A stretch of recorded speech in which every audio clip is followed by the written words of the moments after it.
My name's Camara Blue. I'm a Birmingham native. Went to Birmingham school systems, didn't make it. I made a lot of bad decisions coming up, went to jail a lot of times. And one day I just got tired of going to jail. I got tired of getting in trouble. I got tired of the police following me, and always, whenever they see blue, they pull me over. And so one day I just decided to make a change. I just got tired. And ever since then, I got kicked out of school, so I went and got my GED, I went and got my bachelor's. From Miles College, I went to Morehouse School of Religion and got my master's. I started working in the neighborhood. I started mentoring back to a lot of the guys. And I wanted to give back because it was a network of people that really helped me change, that really poured into me. And if it weren't for them, I would have probably been in prison now. And so I just, been working. I worked at the Dannon Project for about 7 years, teaching conflict resolution, restorative justice, and I really, really liked that, talking to people who had made some of the same bad decisions that I made. They just didn't have the resources. Having sons that's in the age bracket that either commits the murders or become victims of murder. I made a promise to God that if you help me change my life, then I'll give back. Because I believe the greatest threat to the Black community is the Black man who became successful and turned their back. A Black man speaking to a Black child, Black boy, about stop, hearing that voice of authority.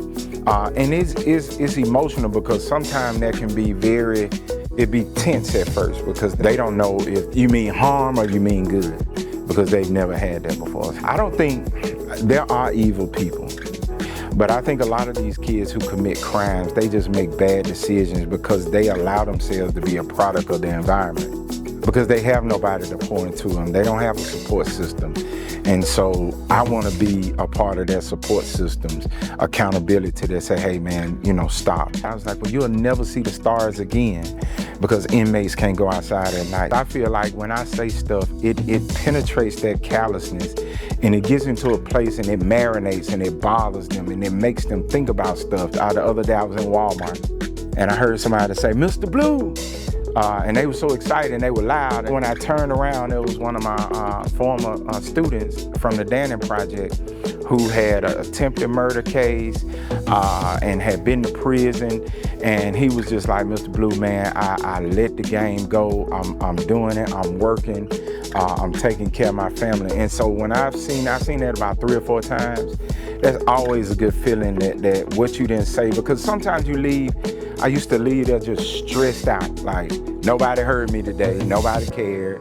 I started seeing a lot of the participants get killed. When those moments when you see those kids or young adults and they've changed tremendously, you say, okay, it worked, they heard me. I'm so thankful that bullets missed.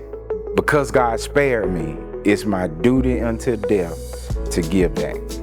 My father was killed in Birmingham in 2021, walking to the gas station on a walker. And he was attacked by a guy that was high on drugs. And I went for the judge and I was like, it's hard for me to get up here and say that I want him to go to jail because I've been a recipient of mercy so many times. I sat in his seat so many times. Everybody in the courtroom was looking like, and that's the whole thing of forgiveness. God forgave me. And if God would not have forgiven me and showed me mercy, I wouldn't be sitting here doing this interview. So when you're forgiven, you are required to forgive.